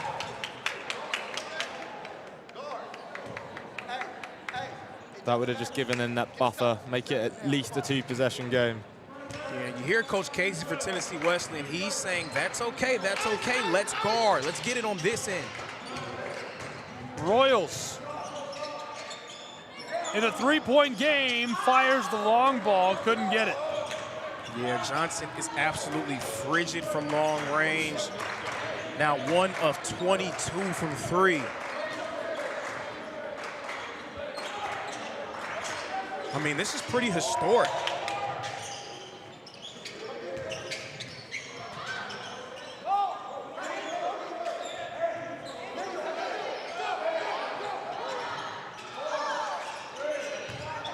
2.25 to play as this won't go off the glass. Lockhart did well there to not foul and also not give away the points. I thought he was going to. And down low, we get the call along the baseline. Yeah, those ball handlers for Johnson, they're attacking the basket like wolves in a china shop, really trying to force their way into the paint. Tennessee Wesleyan, their defenders trying their best to guard without fouling, but it's so difficult when those guys are just coming right at you for the Royals. Jacoby. He's got 11. During the regular season, Jacoby knocked down 71% of his free throw attempts. Second goes as he splits the difference. Yeah, I'd probably run a ball screen with Guardado, see if I can go right at Mason Lockhart. Back to the wing. In a 2-point game, the feed through tipped by Johnson. Yeah, that was a post up for Guardado, trying to see if he can really force the issue and make Mason Lockhart foul him there going up for the layup. Fed out onto the floor. Johnson are doing quite a good job at hiding him. Rashawn drives to the top of the block, loose, fighting for the ball, picked up by Lockhart.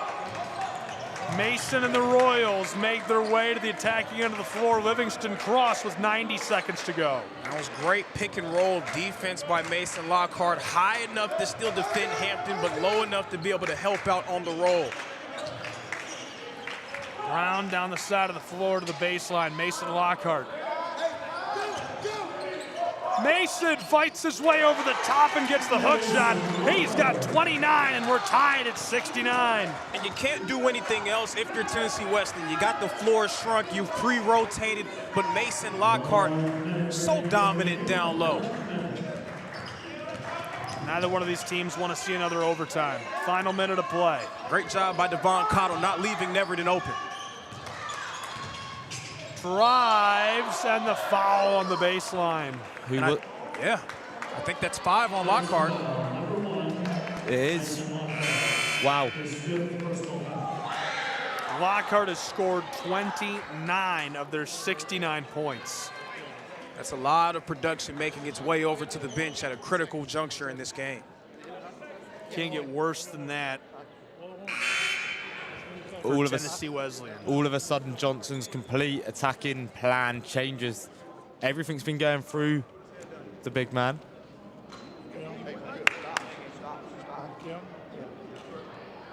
From a statistical standpoint in this game, the onus seems like it would fall to Livingston Cross. I absolutely love that decision from Coach Logan Sharp, though. Putting in your floor spacer and Garrison Edey. You're going to feel so clever if he scores the winner.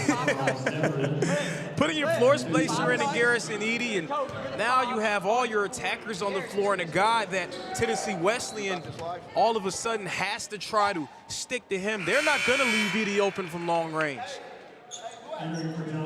70 to 69, 51 seconds left to go. And then the response here from Coach Casey of Tennessee Wesleyan, putting in Aaron Lane, trying to have more of a switchable, versatile body in for the defensive purposes. It's like a game of chess, really, isn't it? Yeah, one team have just lost their king. Now we're seeing, can the other players, I don't want to say pawns, but can the other players step up? Real tactical tit for tat. Livingston gives it off, 42 seconds to play, 71-69. Royals to deadlock as they do. Jacoby knocks it down, 71 apiece, 38 seconds on the clock. Tough bucket there from Jacoby Strozier right through J.J. Ruker. Great defense, better offense. Hampton on the front court, 27 seconds to go, 71 apiece. Hampton taking his time, the shot clock, 6 seconds separation. Pumps, drives, stops on the wing. Dribbles, yo-yos the orange from the top of the block. No, off the mark. Royals have it, 11 seconds, shot clock off, pitch down the floor, 9 seconds, 8, 7 through the front court, down to the arc, drives off the window, yes, 4.6 seconds to go. Wesleyan onto the floor, Bulldogs hook through to the center of the floor, and it's stolen. The upset, Johnson, the Royals win. Johnson University's Royals win in overtime. They'll advance to our championship game in the Appalachian Athletic Conference basketball tournament. Congratulations to Johnson University's Royals. And it was Johnson getting out in the break, playing with pace. Jacoby Strozier not crawling the ball up the floor, attacking up the floor, and finishing for the go-ahead bucket. Unbelievable. What a way to win for the Johnson Royals. I mean, that just got more and more and more exciting. What do you think the biggest moment was in this game for Johnson, and what does it mean to the school and the program? I think the biggest moment in this game, oddly enough, was when Mason Lockhart got that fifth foul. It was going to be a decision. What would Coach Logan Sharp do? He ended up putting in Garrison Eady, which forced Coach Casey and Tennessee Wesleyan to respond with a smaller player there. No rim protection on the floor for Tennessee Wesleyan. Opened up the driving lanes for Jacoby Strozier to be able to take advantage. 2 paint finishes for him for the win. Just unreal stats for Mason Lockhart. 14 of 22. 17 rebounds, an assist, and 29 points. We go to the floor to Frank Osborne, who is alongside Mason Lockhart. Frank, what's the word? Thanks, Gabe. I'm joined by today's player of the game, Mason Lockhart. 29 points. Turn up when it matters. Talk to me about the game. My coach just told me to take over the game. This might be my last game, but it wasn't. So I just took over the game like they told me to do: rebound, block shots, scoring at will when I need to. So yeah. And when everything's happening like that, do you just feel unstoppable? Yeah, I felt unstoppable in the first half. Then they tried to stop me in the second half. You know, the refs actually fouled me out, but you know how that works. But second half, I did the best I could, rebounding, scoring when I need to, and let my teammates try to get in the rhythm. You know, they won on a good three-point shooting night, but I try to do my best. And do you find it frustrating when teams are doubling, tripling up on you, or do you take that as a compliment? It's both. I find it frustrating and it's a compliment. So I just try to do what I can to help us win the game. And now all eyes on the final. You face Pikeville, a team that you've faced twice this season. Tell me your thoughts on that. I'm just ready to play. That's all I'm going to say. And up against Zion Blevins, who got Defensive Player of the Year. Right. Is that a matchup you're really looking forward to? Do you think you can get the better of him? I'm just ready to play him. That's all I'm going to say. Ready to play. And with the conference awards, there were a lot of talk that you potentially deserve Player of the Year. Is this serve as motivation to prove that you should be? I mean, if they picked him, they picked him. So I can't really say too much. Good on him. He's a good player, but they pick him. So I'm going to just play what I play when we play him. Well, we'll get to see in the final, won't we? Thank you. I've been Frank Osborne with Southeast Sport Network. Good luck in the final. And that is Mason Lockhart talking to our own Frank Osborne. Congratulations to Mason and his teammates, the Johnson Royals. What a great day of basketball for all of the fans here in the venue, for the Royals, for the Bulldogs. Lorenzo Robinson, Frank Osborne. I'm Gabriel Schreier saying so long from Kingsport, Tennessee for our coverage of this semifinal. Pikeville and Johnson will play tomorrow here on SCSN. Be sure to subscribe, like, and follow. Today's game will be archived and available for replay inside of the app or platform where you viewed it. This event and all events airing on our networks are broadcast live and are copyright material. This has been a presentation of the Southeast Sports Network and Tri-Media.